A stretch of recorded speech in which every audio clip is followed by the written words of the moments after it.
Why is the theater experience so unique? Well, I think what we've really noticed during this entire shutdown, this entire pandemic, is not only have people missed the art and the storytelling, um, but what they've really missed is the community and the coming together. That's what we've noticed at NTS, that it is the theaters can be artistic homes for the creators, for the actors and the writers, the directors and designers, but they're also homes for the audience, for the community to come together and um, hear that story around a campfire. That goes back to that old. We all gather around the campfire to hear some kind of a tale, and uh, it's not the same when you're at home alone. I mean, there are great stories to be heard, and God knows that television and film also do great stories. But there's something about that coming together and gathering, in a circle or semicircle, and hearing a story together, and that just can't be replicated in any other way. Hi, I'm Bill Brochtrup. I'm the artistic director at Antaeus Theatre Company, and please watch this video if you want more information about the Zip Code plays or anything else going on at NTS. Antaeus Theatre Company created the Zip Code plays because we were looking for a way to continue working and continue telling stories during the shutdown that's happening because of the pandemic. Um, we were interested in a couple different things. And one was the idea of telling stories about Los Angeles.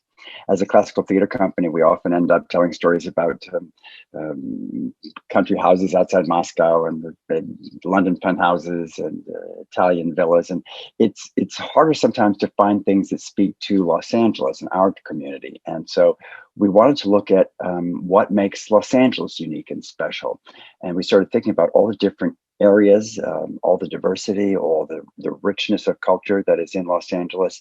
And so we approached writers in our playwrights lab and asked them to choose a zip code and to write a half-hour story, a half-hour play about that zip code and whatever genre they wanted, whether it was comedy, satire, history, romance, whatever they want to write about. We said, do that, but just tell a story that's unique to this neighborhood. And the cool thing now is with the 3 seasons of Zip Code plays, we're getting kind of a patchwork quilt of what Los Angeles is and all the different areas that come together to make this unique whole, this beautiful mosaic. So that was something that interested us.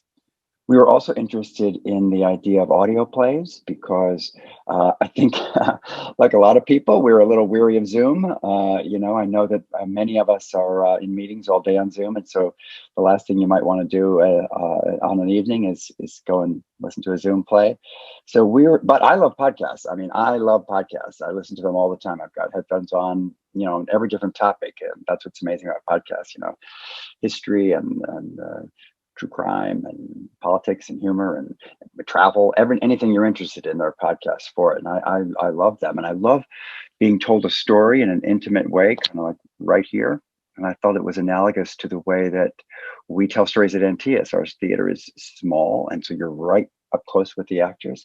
And I felt this telling of a story in your ear by the actors was analogous to the kind of work that we do and made sense for us. So we got very interested in this idea of telling the stories on audio play. We were absolutely thrilled with the reaction to season 1 of the Zip Code plays. We had no idea whether this would kind of go over or not, or whether people would find them.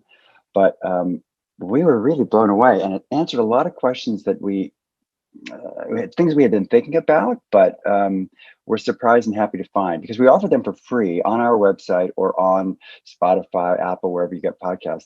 People can listen to these if they have geographical issues about coming to our theater, they're far away, or whether they have transportation issues, work issues, scheduling, childcare, or whether they're people who just don't feel that the theater was ever an embracing place for them. As well as financial barriers that keep people. Theater can be expensive. So this was able to reach out to lots and lots of people who were not regular attendees of our theater or maybe any theater. So we were blown away. We have had now, I think we're up to near on 60,000 listens to the podcast. And, that's more than can fit in our theater in a year. So it's been really thrilling to reach out to people who, both who are fans of NTS, but also new fans, whether they live out of state or wherever they may be. We actually had listens to from I think all the continents except except Antarctica, but we're working on it. So season 2 of the Zip Code Plays, we wanted to continue looking at a variety of parts of LA County, different geographical areas, and we wanted to look at different styles.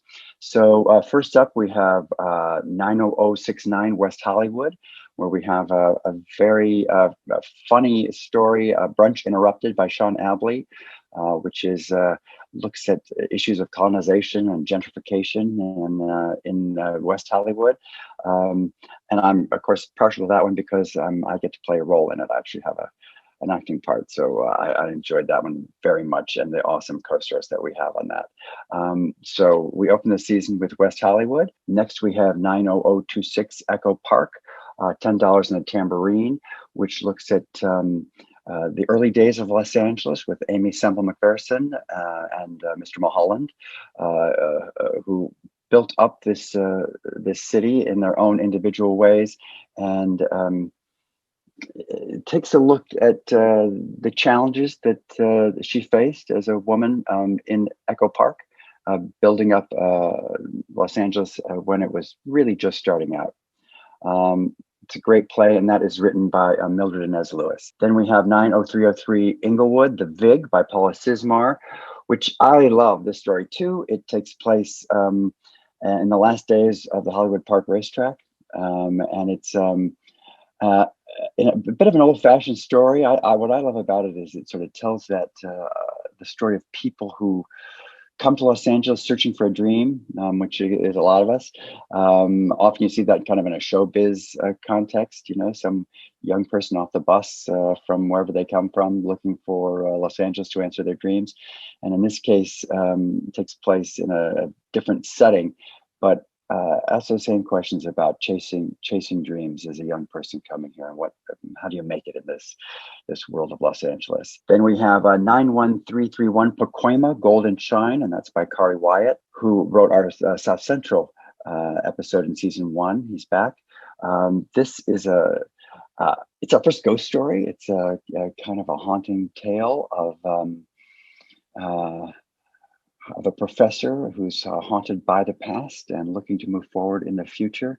It's a little spooky and a little resonant about the times we live in and where we're going. It's an awesome story. Then we have 91601 North Hollywood, End of the Line. North Hollywood is where Antaeus used to be. That's where our former home was. That is Pepper Chambers' play. And that has a very interesting structure. It's kind of in 2 parts. The first is a bit of a comedy about a woman who wants to start her own detective agency. And things take a more serious turn in the second half when she witnesses something that actually is a problem, an ongoing kind of crime that's happening. And she witnesses that and then has to deal with the consequences. And then we finish out the season with 91754 Monterey Park, Bingo Bitches by Elizabeth Wong, which is I love this play too. I love them all. I mean, I'm a big fan of all of them. This is a story of some older women at a bingo hall at their local community center in Monterey Park. And it really asks questions about whose place is this? Whose land is this? It's about taking one's own space and owning one's own space. But set in a very, very funny bingo hall. And those are the plays to make up season 2. So season 3, we are very excited to finally have a play in our very own hometown of Glendale. This is set in 91201 Glendale, The Six Pianos of Miradero, and that is written by Alex Goldberg, who wrote our Pacific Palisades show in season 1. So he has returned for us to open up this season in Glendale, our hometown. And this is a little history play about Mr. Brand, who Brand Avenue is named after. Our theater is just around the corner from Brand Avenue on Broadway. This is the story about his wife, his will, and his legacy in Glendale. The Six Pianos of Miradero. Then we go to 91505 Burbank for True Sound by Steve Apostolina.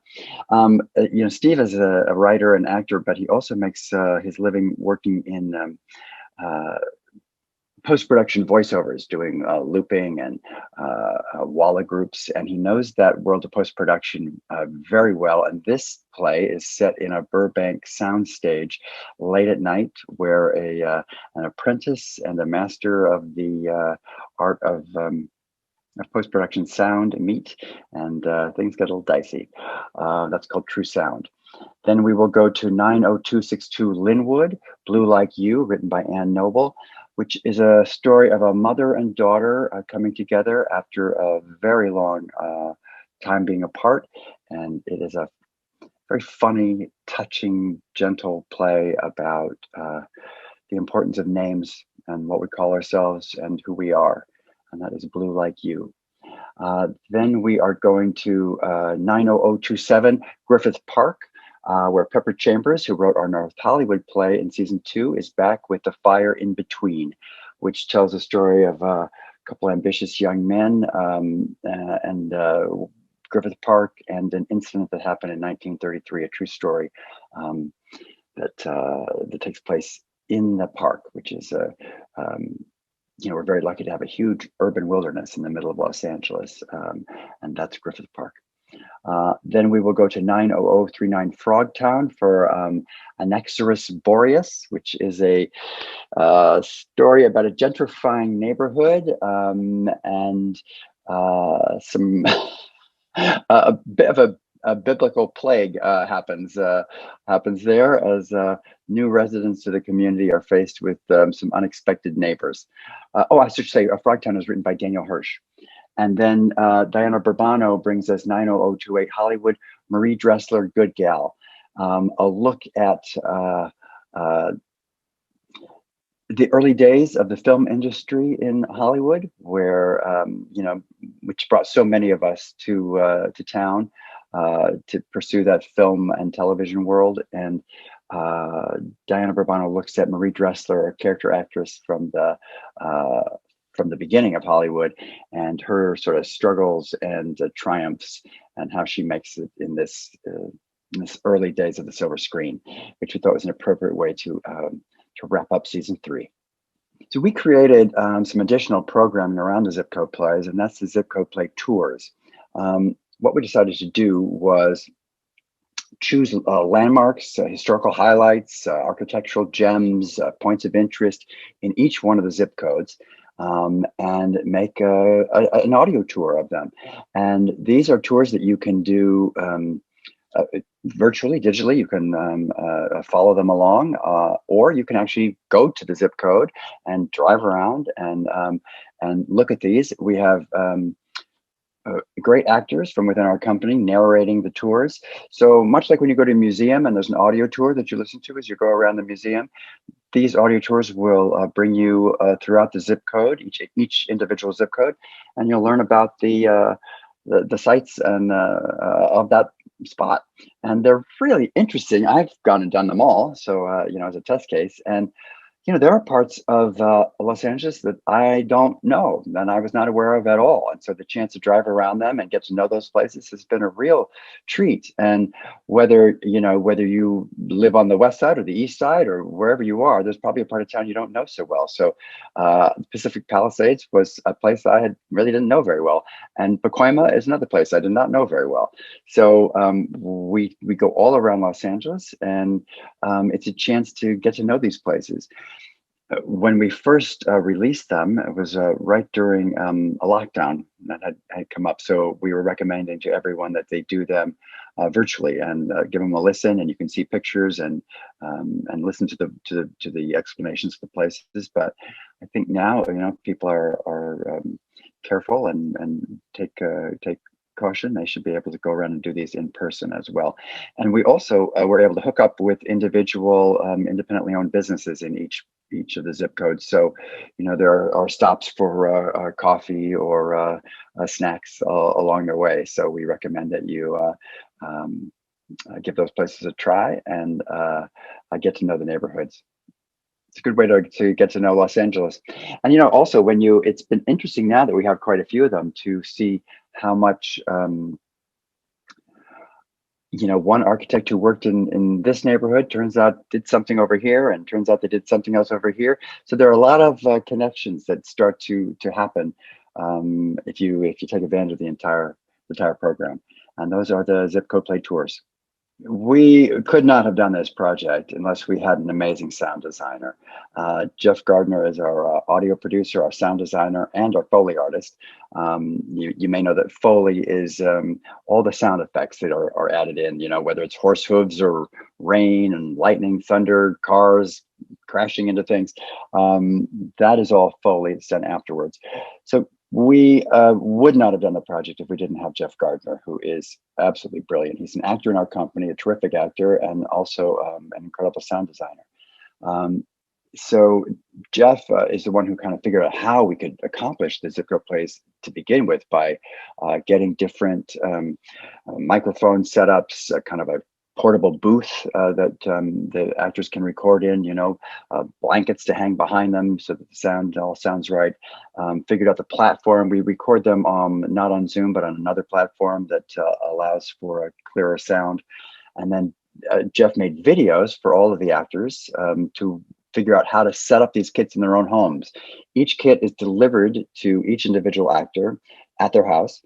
They set up the system following instructional videos that Jeff made. So he's also a video artist. Then, well, on the day of recording, each person records in their own home with the microphone kit that we have. And then all those different tracks come together. Jeff puts it together and it all sounds like everybody's in the same place, whether they're fighting or kissing or whatever they're doing. It sounds like the people were together in the room, and they were not. In fact, in the West Hollywood play that we did, my husband is I've never actually met the guy who plays my husband. So it's been odd to do them remotely, but because of the way Jeff is able to pull all this together, it sounds like we're all in the same place. Then once the recordings are completed, there's a lot of time spent with the editing of those together to make the tracks all sound correct. And then adding in these sound effects, these Foley effects, depending on, and some of them have been much more difficult than others. I know that, for example, Inglewood with all the horse hooves, that was a big thing to do. I think the Frogtown one is another one that's been a challenge, but they've all been challenging in their own way. And Jeff is amazing because he rises to each challenge and figures out a way to make it all work. And then he and Ellen Mandel, who does our original music, work together to put a sort of a score around it that's appropriate for each piece. Each one is we have a theme, but there are unique qualities to each one that Jeff and Ellen work on together to make it all a seamless product. And people may not notice that necessarily, but you would notice it if it was not good. So the fact that it is so smooth and seamless is a tribute to Jeff and Ellen. I think the thing I want people to take away from the entire Zip Code Play project is a sense of what Los Angeles is and who we are and what this city is about. It's a big, sprawling, unwieldy city. We know that. It takes hours to drive across from one end to the other. And it can be a place that is isolating in some ways. You don't run into people necessarily in the same way you do on the streets of New York or something. But when we put all these pieces together, and you hear now we have 18 zip code plays, when you hear them in their entirety, you start to really get a sense of how this city is as a whole, and all the unique pieces that make it up. And as a theater that wants to serve our community here, I think it's really important that we get to know Los Angeles better, and I think this will help people get to know Los Angeles better. Yeah, I really want to keep these zip code plays going. Season 1, 2, and 3 have been. I just am super proud of them. I mean, because I don't know how to say it. They make me thrilled when I hear the sort of rough drafts of them that Jeff Gardner sends me. I just sort of beam with pride because these are things that existed only as an idea, and now they exist as something that everyone can hear and listen to. So I want to keep going. I feel like we have a lot more zip codes to look at, a lot more uh, parts of Los Angeles, and then who knows? We could spread out. We could do California. We can do different places across the country. I think this format really can speak to the sense of place that sometimes is difficult to reach. It's interesting when you think about the future of some of these plays. They are written as half-hour pieces, but some of them I think really could lend themselves to further exploration. The characters are so unique. The situation would allow for expansion. Some of them I think are perfect just as they are, and I wouldn't want to touch them. I think they're just perfect as they are. But indeed, some of them are being read other places and in festivals at other theaters across the country. So um, I think that's exciting too, and that like a short story, that might be the entire thing, and it might be perfect as is. Some I think could absolutely be expanded into full length pieces, and I know actually for a fact that some of them are being worked out in that direction. And if that's the case, and if they turn out right, it would be a very exciting thing to have them on the stage at Antaeus when we're back in person.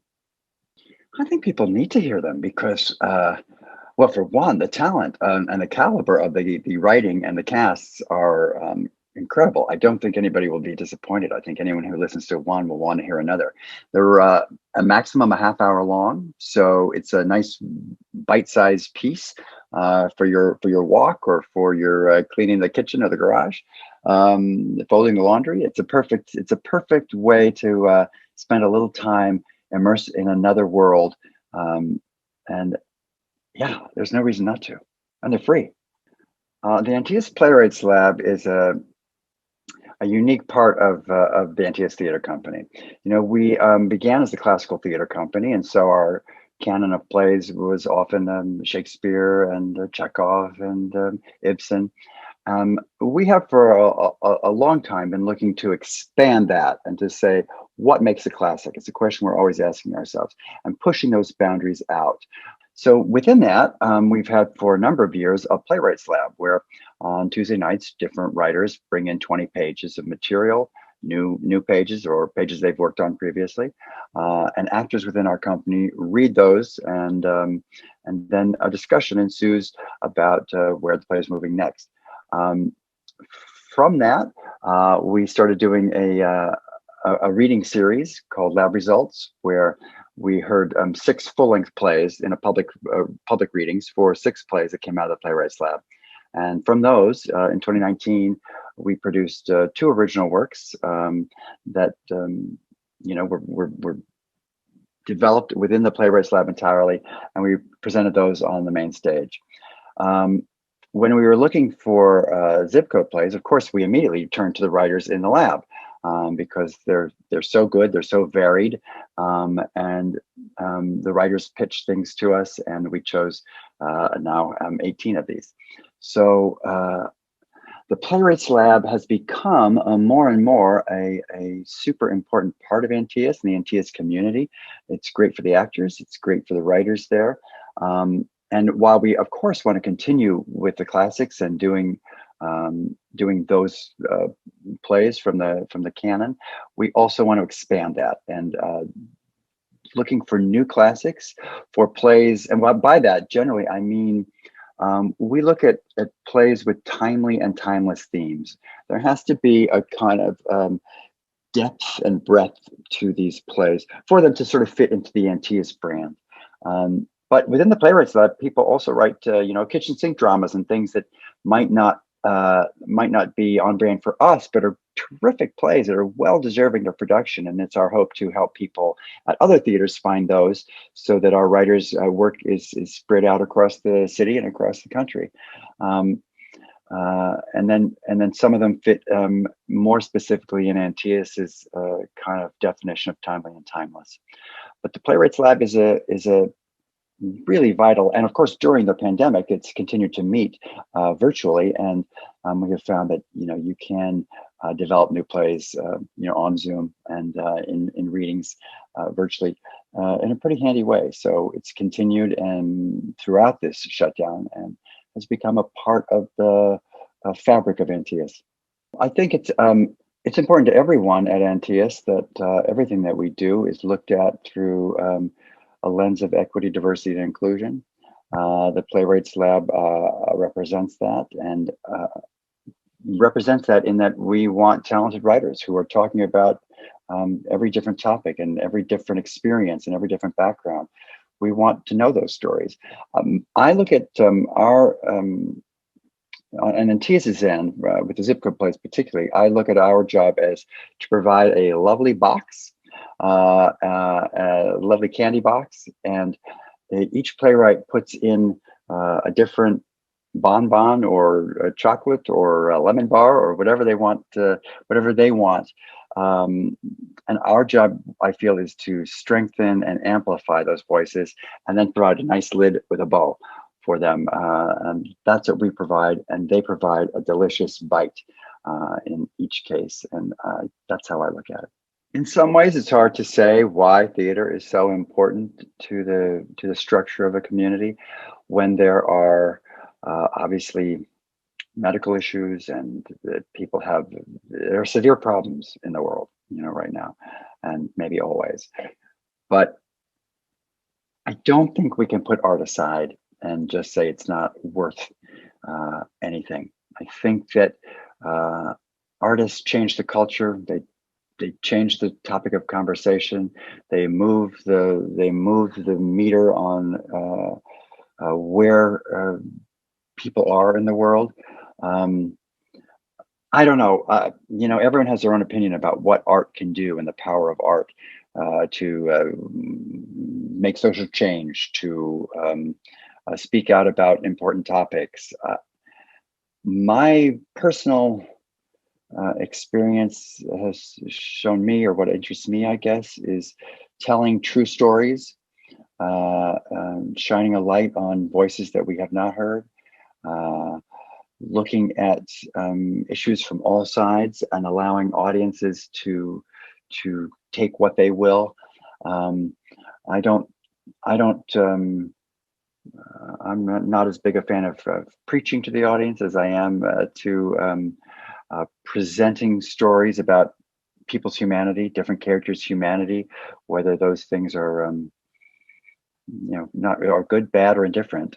To talk about the complexities of the human character, of humanity, and letting people draw their own conclusions from that. I know that art has affected my life in every way. I think that is true for a lot of young people coming up. I think it's true for older people who are asking questions about what's life mean. And by anybody who's asking questions about what does life mean, art is there to shine a light on that, and to delve into those difficult questions. And I wouldn't want to live in a society where that was not important. So we, while there are all kinds of causes out there that need help, I think supporting art is a very noble and exciting and challenging way to spend one's time. Well, there are always ways for people to get involved with Antaeus, whether they are subscribers, donors, audience members. We are always looking to invite you to get involved. I think Antaeus is a real community. I think it's a place where people come together and feel like it's their artistic home. We're small enough that there's an intimacy, but large enough that there's some structure to what we're doing, and a big enough tent that everyone is welcome. So I would encourage people to get involved by listening to the zip code plays, by checking out the website, antaeus.org. Come and see what we're doing. When we're back in person, for sure, come and see what we're doing. There's always a place to be a part of this, and I hope that we are able to create a bigger and more embracing home for everybody, whether they are in the audience, whether they are working behind the scenes, whether they're working front of house, whatever they're doing. This is a place where like-minded people come together. And somebody said that a theater should be like a town square where we all kind of come together and talk about things and hash out ideas and share thoughts. And I like that idea. Hi, I'm Bill Brochtrup. I'm the artistic director of Antaeus Theatre Company. And we invite you to check out our website and everything going on at antaeus.org and become a part of what we're doing. Uh, Thank you so much.